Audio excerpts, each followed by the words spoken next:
O tema que eu vos trago hoje é uma paródia de um provérbio que todos nós conhecemos: quem espera sempre alcança.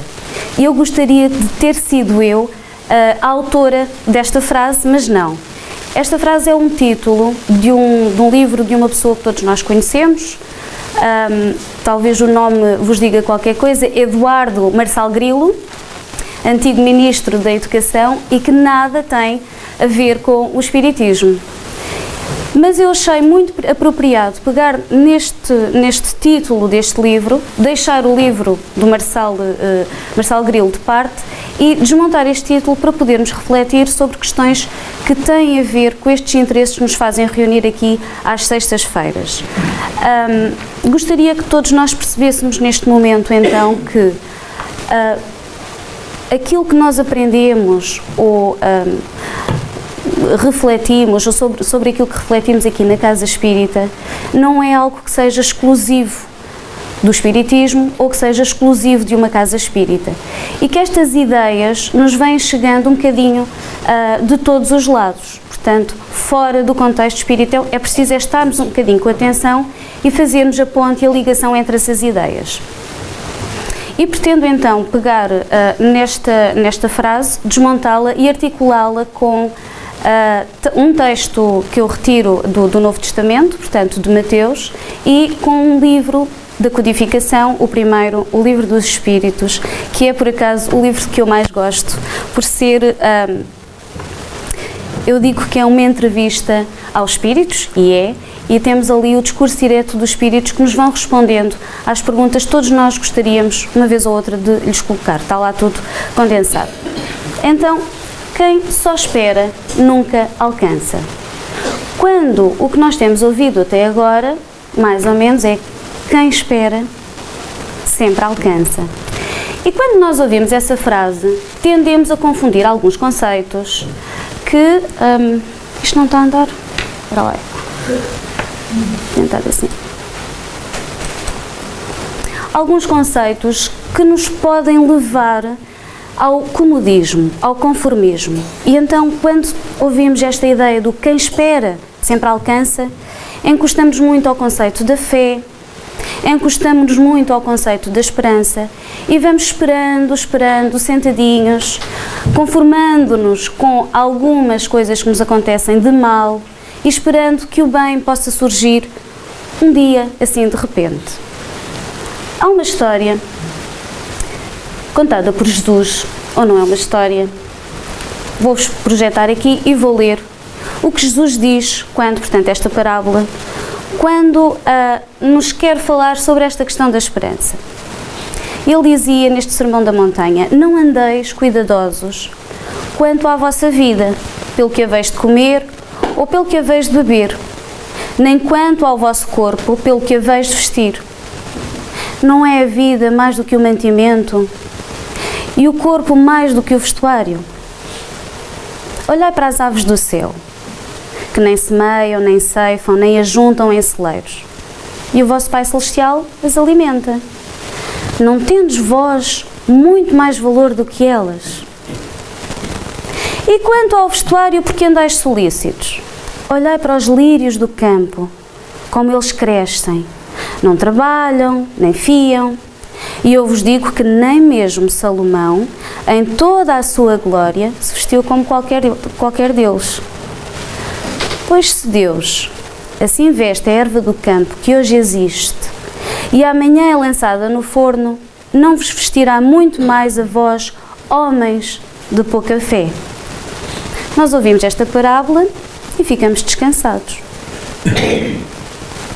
Os lírios do campo são vestidos por Deus, as aves dos céus são alimentadas por Deus e, portanto, nós que valemos muito mais, podemos então ficar sentadinhos à espera que Deus nos vista, que Deus nos alimente. Será mesmo assim?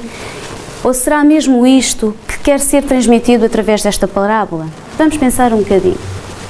Vamos voltar à frase que eu utilizei para dar título a esta palestra e vamos pensar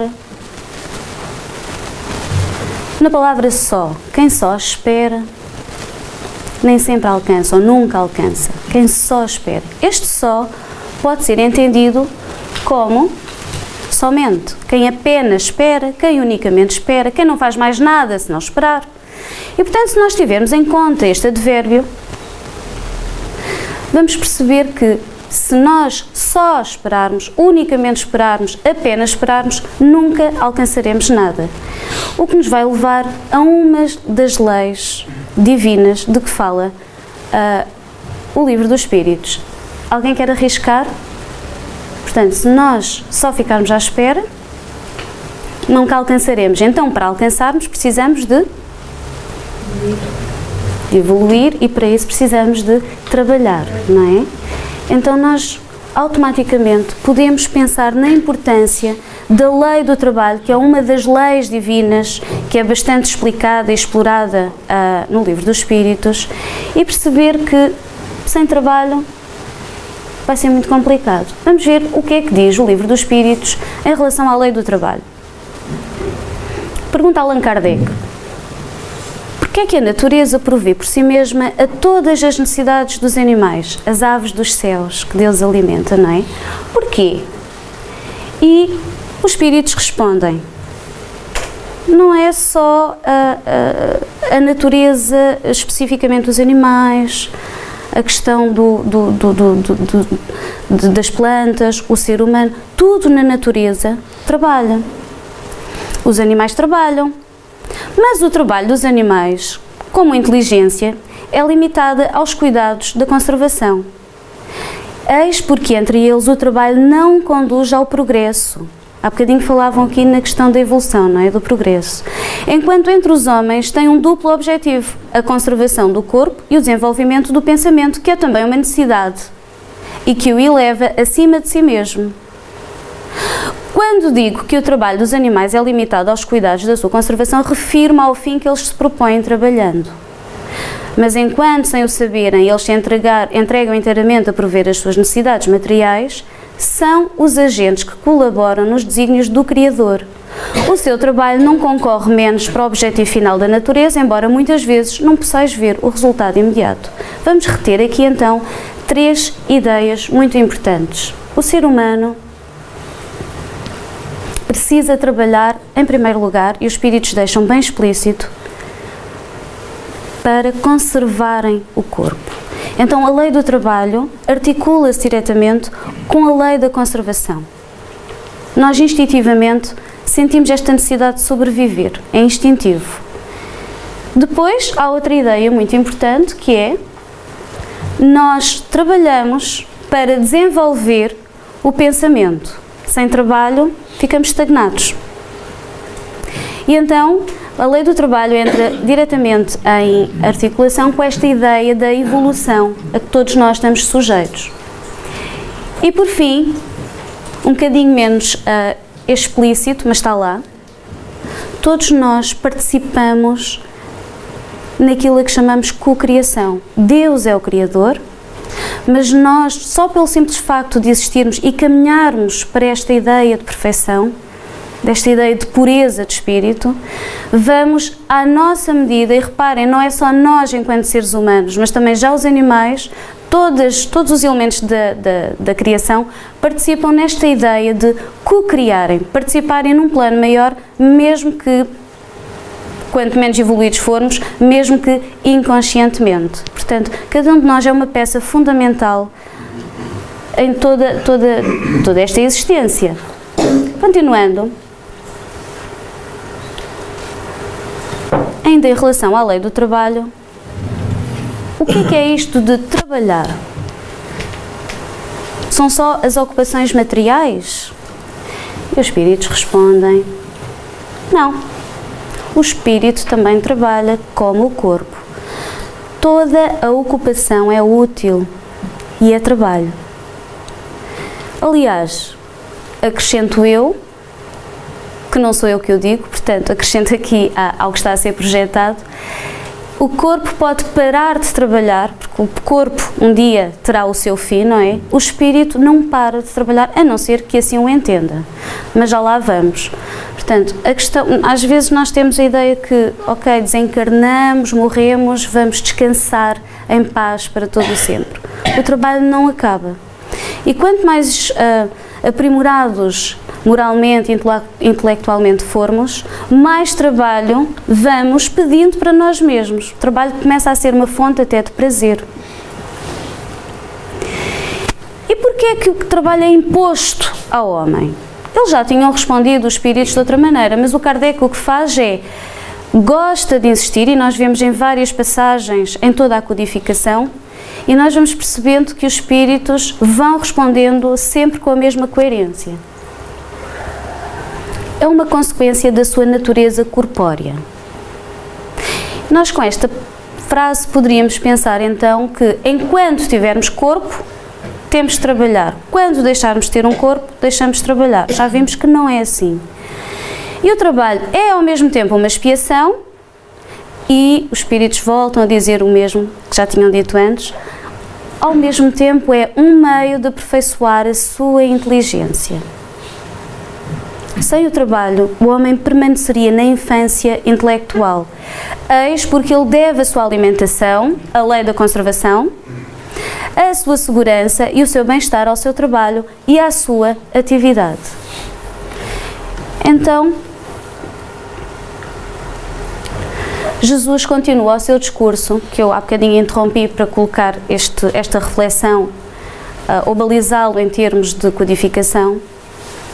Ele dá-nos aí o exemplo dos animais, das aves, dá-nos o exemplo dos lírios, não é? Das plantas, e continua: não andeis, pois, inquietos, dizendo que comeremos, ou que beberemos, ou com que nos vestiremos, porque todas estas coisas os gentios procuram.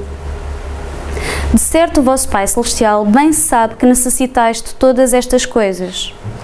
Mas buscai primeiro o reino de Deus e a sua justiça, e todas estas coisas vos serão acrescentadas. Não vos inquieteis, pois, pelo dia da manhã, porque o dia de amanhã cuidará de si mesmo. Basta a cada dia o seu mal. Então, parece que todo este discurso de Jesus é oposto a esta ideia que os espíritos nos vêm trazendo. Uma primeira leitura ou uma primeira observação pode dizer: ok, Jesus diz uma coisa e os espíritos, ou o livro dos espíritos, vão noutro sentido. Vamos olhar com alguma atenção para aqui, para uma forma verbal que nos vai despistar esta dúvida. Buscai primeiro. E então, duas observações em relação a isto que eu aqui sublinhei. O facto de buscar pressupõe já uma ação. E, portanto, a pessoa não fica passivamente à espera do que quer que seja. Esta ideia do quem só espera. É preciso buscar.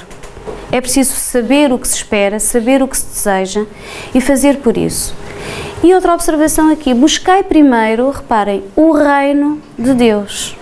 O que nos faz lembrar, uma vez mais, que da criação feita existem dois grandes planos, não é? O mundo material e o mundo espiritual. Um deles é o mundo principal, é a realidade. O outro deles é tão secundário que simplesmente se desaparecesse, a vida continuaria a existir. Esse que poderia desaparecer é este mundo onde nós estamos, o mundo físico, o mundo material. Isto significa que, se nós colocarmos em primeiro lugar esta ideia de que a espiritualidade vem acima de tudo, tudo o resto vem por acréscimo. É não nos esquecermos qual é esta bússola que nos guia. E às vezes nós, depois de passarmos pelo rio do esquecimento, já falava Platão, também nos esquecemos qual é o nosso norte e passamos a acreditar piamente que esta vida física é a única vida possível pela qual nós nos podemos reger. Mesmo nós espíritas, às vezes nos esquecemos disso, uma vez ou outra na vida. Então, Jesus continua um bocadinho mais à frente noutro capítulo.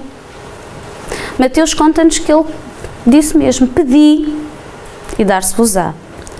Buscai e achareis. Batei e abrir-se-vos-á. Então, vemos já que não é só esperar, apenas e unicamente esperar. É preciso, e obviamente que estamos a falar aqui com uma linguagem metafórica, temos de pedir, buscar, bater.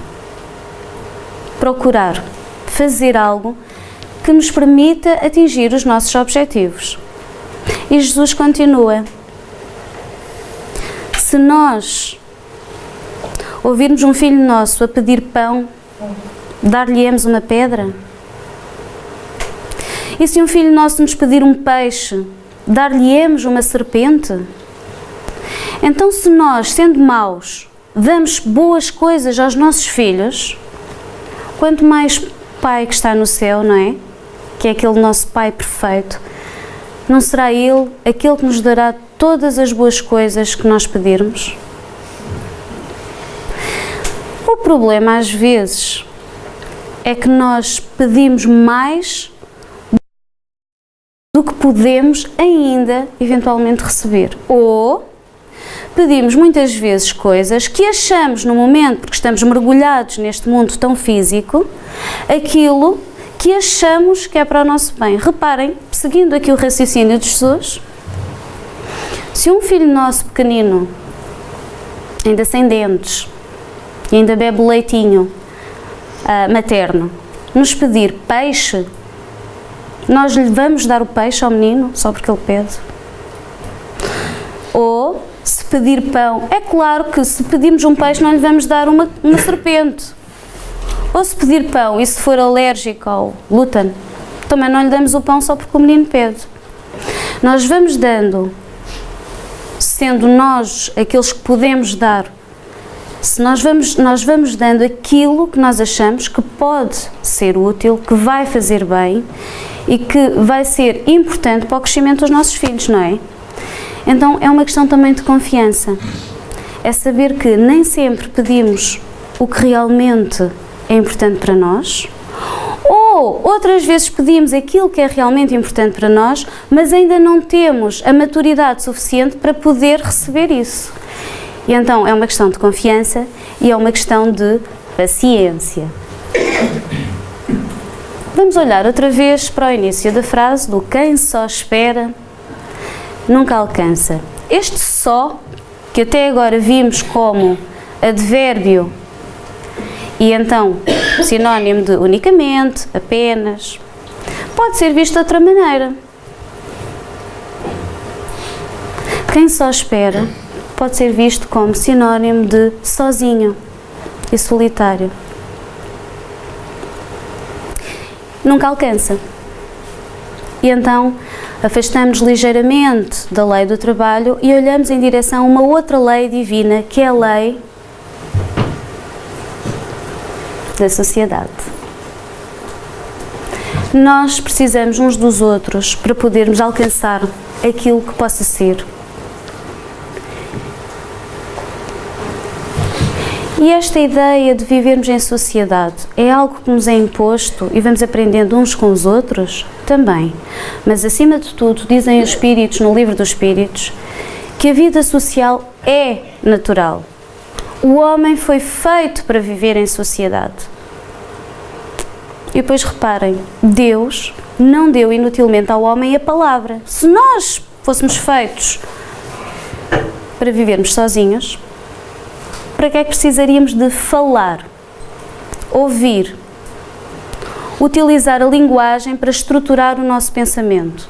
A linguagem serve sobretudo como um ato de comunicação, não é?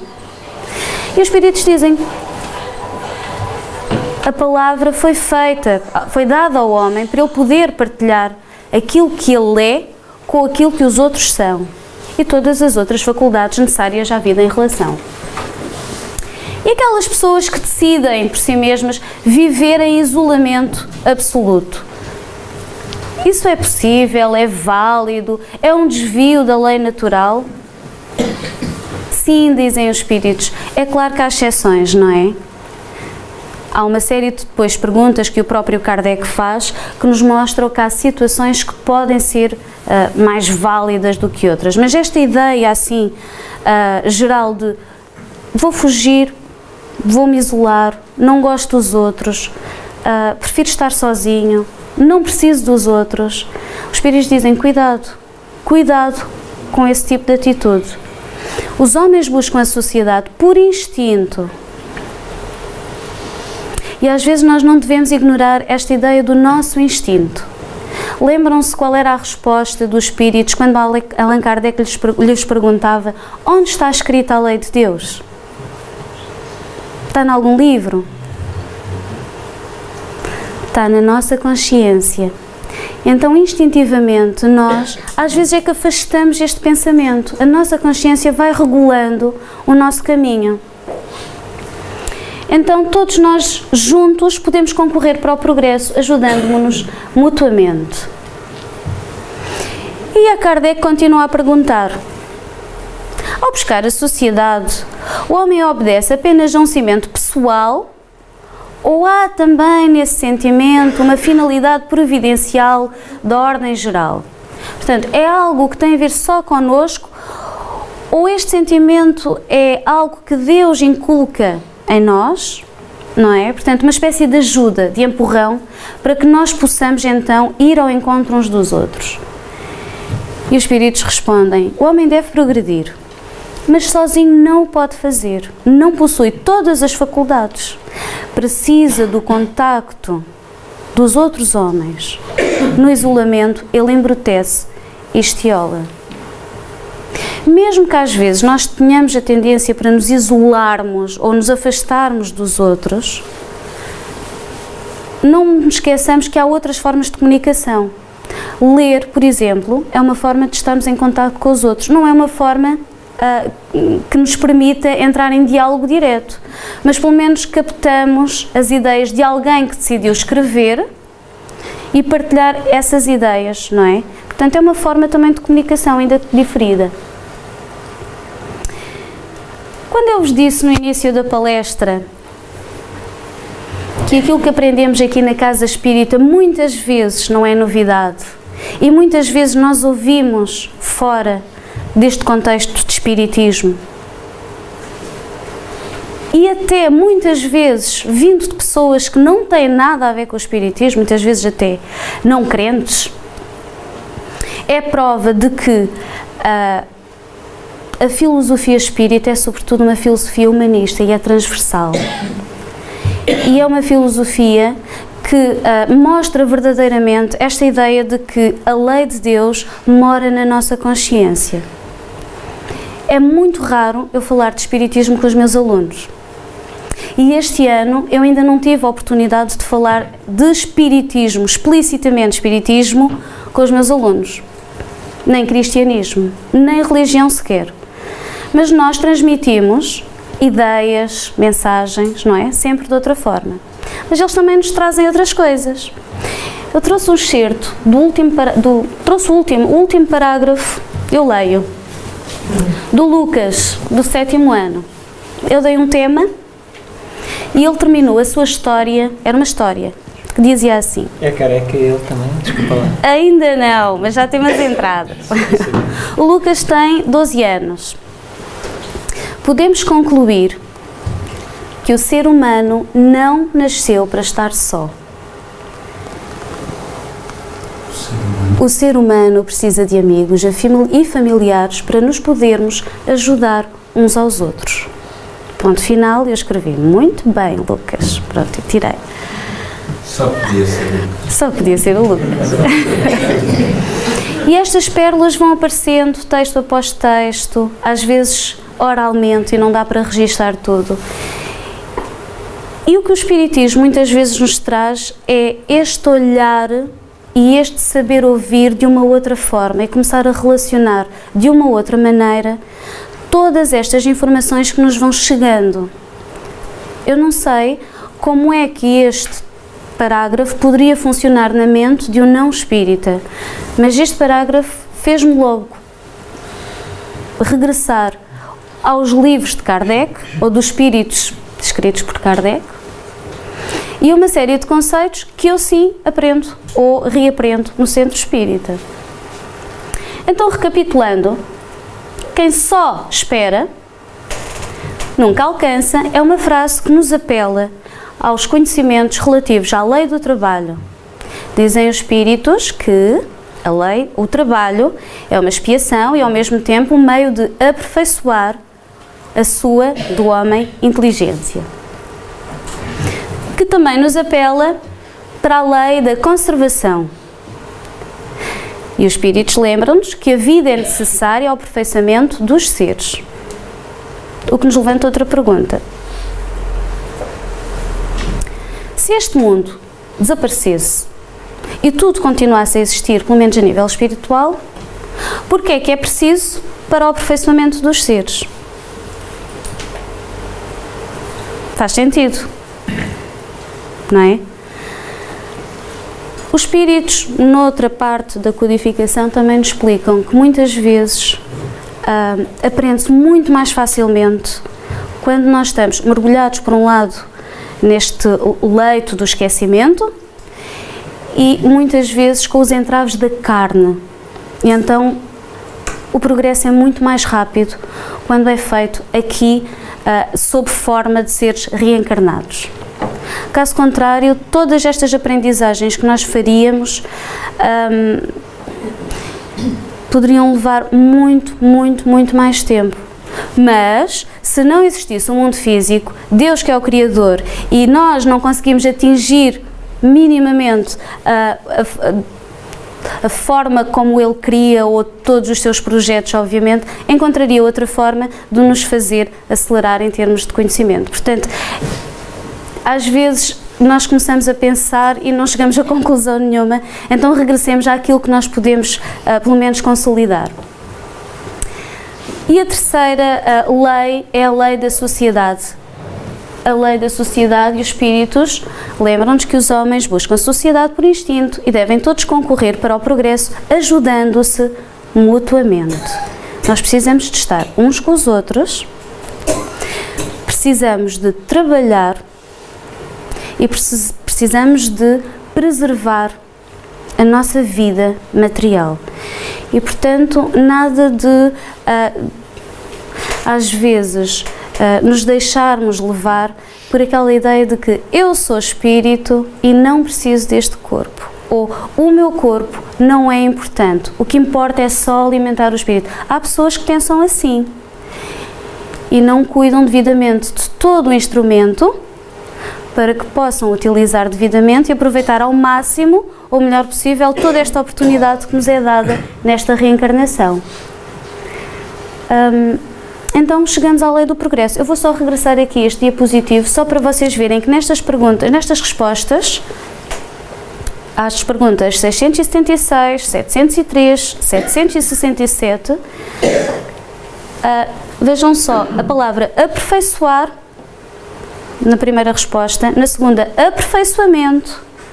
Portanto, a lei do trabalho concorre ou serve para aperfeiçoar, a lei da conservação concorre para o aperfeiçoamento, a lei da sociedade para o progresso. Todas estas leis divinas que são explicadas no livro dos Espíritos concorrem, na verdade, para a lei do progresso. Sabemos todos que nascemos simples e ignorantes, diziam os gregos antigos, uma tábua rasa onde se começa a escrever, não é? E esta lei do progresso pode-se resumir, e dá muito jeito para esta palestra, em duas palavras. Desculpem, agir e amar. Trabalhar e estar com os outros. Não só esperar, fazer.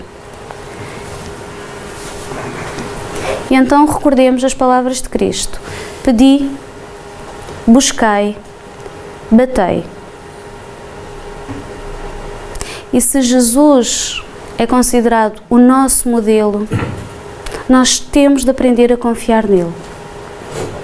Lembrando-nos que o tempo é medido de forma tão diferente aqui em relação ao mundo espiritual, que também temos que saber exercitar a nossa paciência, mas que quando pedimos, nós sabemos que seremos atendidos. Lembrando também que à medida que formos evoluindo, podemos querer cancelar os pedidos anteriores e já não queremos aquele pão nem aquele peixe. E amar. A famosa frase de Jesus quando foi colocado em confronto com uma pergunta que servia de rasteira.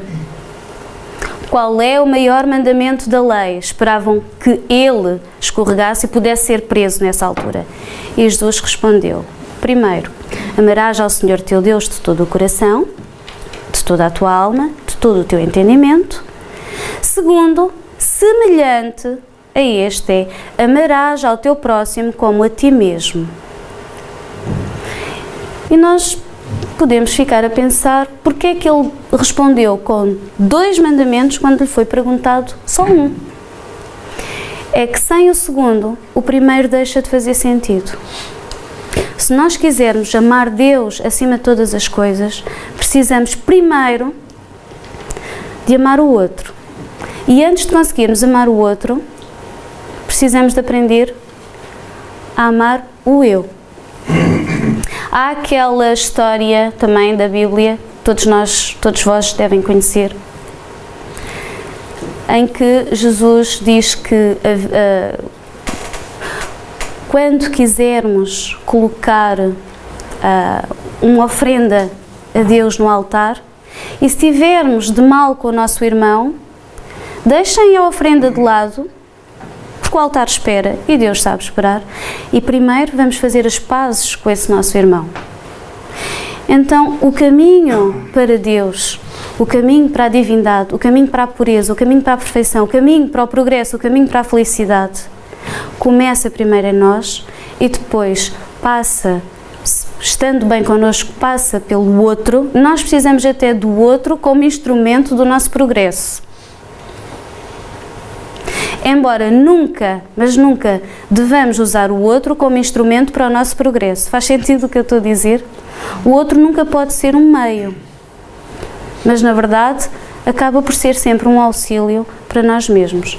E depois sim, estaremos muito mais perto de Deus do que até possamos imaginar. Então, a lei do progresso tem um senão. Qual é o maior obstáculo ao progresso? Se para progredirmos precisamos de agir e amar, o maior obstáculo é o orgulho e o egoísmo. O egoísmo é incompatível com o amor e o orgulho é incompatível também com o amor. Mas há uma coisa chamada livre-arbítrio. E se não quisermos? E se eu quiser usar a minha vida só para esperar? É possível? Posso fazer isso? Posso? Podemos tudo. Mas não é tudo nos é possível, mas nem tudo nos convém. Há uma história que não pertence à codificação, mas que pertence às leituras complementares. Já devem ter ouvido falar de André Luiz? Não se assustem com a mancha gráfica, eu vou ler. Portanto, é texto e eu não consigo decorar, vou ter mesmo de ler. É retirado dos mecanismos, nos domínios da mediunidade. Foi psicografado por Chico Xavier e foi editado por André Luiz. E é a história da moça do espelho. Conhecem? Se eu quiser só esperar. Ao lado da extensa galeria, 2 cavalheiros e 3 damas encarnados admiravam um singular espelho, junto do qual se mantinha uma jovem desencarnada com expressão de grande tristeza, um fantasma, portanto. Hilário, personagem deste livro, incapaz de sofrear a curiosidade que nos esfogueava o cérebro, indagou sobre a moça. Portanto, Hilário era um dos desencarnados que acompanhava André Luiz e que teve a sorte de ter uma visita guiada no mundo da espiritualidade. E os guias mostravam-lhe o que é que estava a acontecer, como é que acontecia, como é que as coisas processavam. Então, o que nós temos aqui nesta obra de André Luiz, na verdade, é uma grande reportagem do além. E este Hilário ficou a pensar, o que é que aquela moça faz ali? O que faz ali naquele túmulo de recordações? Porque se interessa com tanta ansiedade por um simples espelho, sem maior significado. E a história é a seguinte. Este espelho, originalíssimo, foi confiado à jovem por um rapaz que lhe prometeu casamento. É uma história de amor. Era filho de franceses exilados no Brasil ao tempo da França revolucionária de 1791. Esta obra foi escrita em 1955. Portanto, e a moça estava lá. Esta história aconteceu em 1791. Quando arquitetavam projetos de casamento, depois da mais íntima ligação afetiva, o que quer que isto possa significar, a família estrangeira, animada com o sucesso de Napoleão na Europa, deliberou o retorno para a pátria.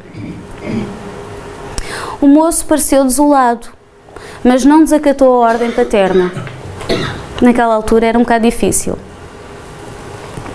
Despediu-se da noiva e implorou-lhe que guardasse a peça como lembrança, até que pudesse voltar e serem então felizes para sempre.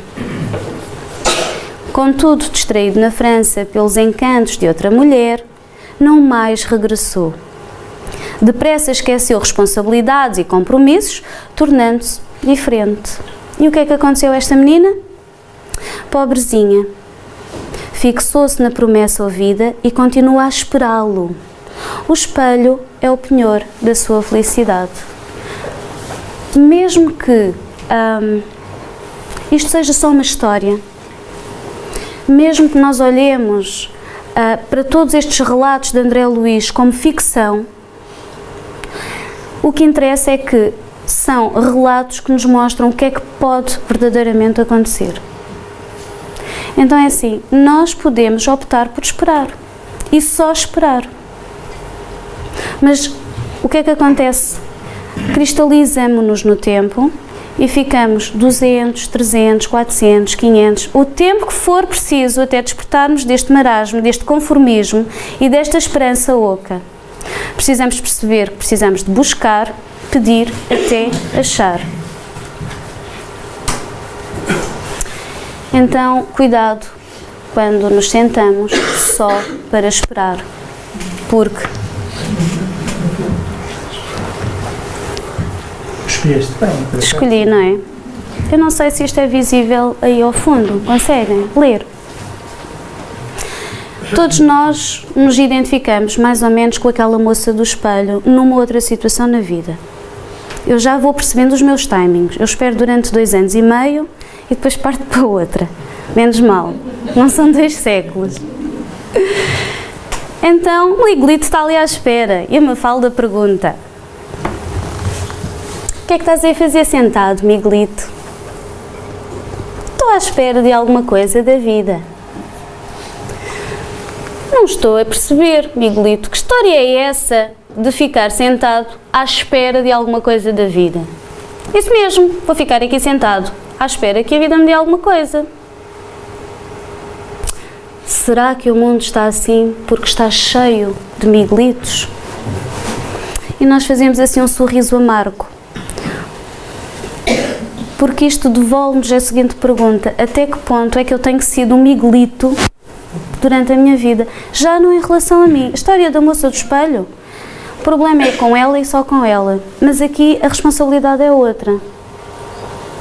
Enquanto nós estamos à espera que a vida nos traga alguma coisa, nós estamos a ser cúmplices daquilo que está a acontecer com o mundo. E às vezes aquilo que nós vemos não é lá muito bom, não é? O mundo tem coisas maravilhosas e nós gostaríamos de fazer parte do construto dessa maravilha que vamos observando. Mas também temos que perceber que também fazemos parte e construímos muito daquilo que não é nada, mas mesmo nada maravilhoso. E mais uma vez vemos que não é preciso nos prendermos só em literatura espírita para receber uma mensagem de alto teor espírita ou cristão, se quiserem. A história da Néspera. Mário Henrique Leiria é um poeta português do surrealismo e tem uma história muito engraçada, um poema que eu vou partilhar convosco e que é dito pelo Mário Viegas. Se isto funcionar, senão eu conto-vos. Mas o Mário Viegas fala melhor. Aí fala o cotidiano. Uma néspera estava na cama, deitada, muito calada, a ver o que acontecia. Chegou a velha e disse: olha uma néspera, e zás, comeu-a. É o que acontece às nésperas que ficam deitadas, caladas, a esperar o que acontece. Somos moças do espelho, somos miguelitos, somos nésperas. É isso que queremos ser nesta vida. Então, não é só Quino com a Mafalda que nos recorda alguns princípios básicos. Não é o Mário Henrique Leiria também, só ele. Não é só Kardec e toda a sua comitê de espíritos que concorreu para a codificação. Mas também, por exemplo, António Gedeão. Todos nós conhecemos esta canção cantada pelo Manuel Freire, não é? A importância do sonho. Eles não sabem, nem sabem, e isto fazia muito sentido no tempo em que foi escrito, não é? É um tempo que eu não posso recordar porque nasci depois de, mas que muitos dos que estão aqui presentes têm essas memórias. E podem-nos tirar tudo, mas não nos podem tirar o sonho. E enquanto nós sonharmos, nós avançamos, não é? E podemos construir.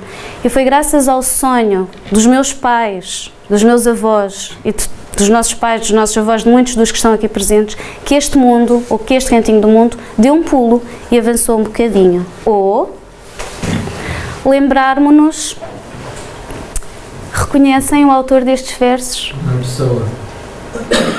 Deus quer. Do outro lado, a obra nasce. Mas há aqui um elemento tão importante para que a obra nasça. Nós, o homem, Deus quer, o homem sonha, a obra nasce. E foi graças a este desejo também que o nosso planeta se tornou na casa da humanidade. Houve histórias horríveis que todos nós conhecemos, outras que ainda bem que nem conhecemos, mas também histórias tão bonitas que aconteceram graças à descoberta de outros povos, não é? E quem sabe, brevemente, a descoberta de outros povos para além daqueles que habitam o planeta Terra. O modelo que nós temos como modelo da perfeição máxima não se limitou a esperar. Ele veio, padeceu, ele não precisava já de um corpo e de ter sofrido na carne aquilo que nós nem imaginamos o que possa ser. Mas ele veio mostrar que é possível e veio mostrar que nós precisamos de dar um passo em frente, mesmo que isso signifique sofrer um bocadinho daquilo que nós nos queixamos, porque é um bocadinho em relação... Eu agora estou a ser um bocado incorreta, porque não se pode medir o sofrimento de uns em relação aos outros. Retiro o que disse. Todos nós precisamos, ou temos de perceber que precisamos de sofrer, ou podemos, desculpem, utilizar o nosso sofrimento como uma alavanca para progredirmos, encontrar força no sofrimento. É um bocado difícil eu falar nisto porque eu, na verdade, tenho tido uma vida tão boa que para mim o sofrimento ainda é uma teoria. Então eu peço desculpa por não conseguir transmitir esta ideia. Mas dá para perceber com a vida de Jesus, não é? Ele não precisava e vem mostrar que sim, que é possível e que pelos outros ele passou por aquilo que passou. Termino. E temos 10 minutos então de perguntas e respostas com esta imagem. É uma imagem que eu gosto de passar como desencadeador de reflexão para os meus alunos. É um cartoon feito por Máximo Campos Leiva, um argentino, que nos mostra então a importância do trabalho em equipa. A lei do trabalho, a lei da sociedade, a lei do amor, a lei do progresso. Mas eu não digo nada disto aos meus alunos. Eles, obviamente, conseguem desmontar muito facilmente esta imagem, mas conseguem ir às vezes mais longe do que eu alguma vez consegui ver logo no início. Porque eles dizem que sim, os homens trabalham em conjunto, vão conseguir agarrar a maçã, e eu digo assim, agora vou estragar um bocadinho. Quantas pessoas estão ali? 1, 2, 3, 4, 5, 6, pelo menos. E há uma maçã. Como é que é? O senhor que chega lá acima fica com a maçã, divide por todos, andam todos à bolha. E os meus alunos, ano após ano, escolas diferem, portanto, eles não comunicam estas ideias uns com os outros, até porque é um exercício de início do ano e eles depois, entretanto, esquecem-se. Tem um final ainda mais feliz do que eu alguma vez pudesse supor, que é, eles dividem a maçã e pegam nas sementes para voltar a frutificar a terra que está árida. É óbvio que nós, como adultos, percebemos que vão ter que esperar muito. Eu uma vez até confrontei um aluno. Eles dizem, ó professora, mas o importante é fazer, porque se não fizermos, então aí é que não há maçãs para ninguém. Assim termino a minha palestra, abrindo espaço para perguntas, esclarecimentos, correções, o que vos aprouver.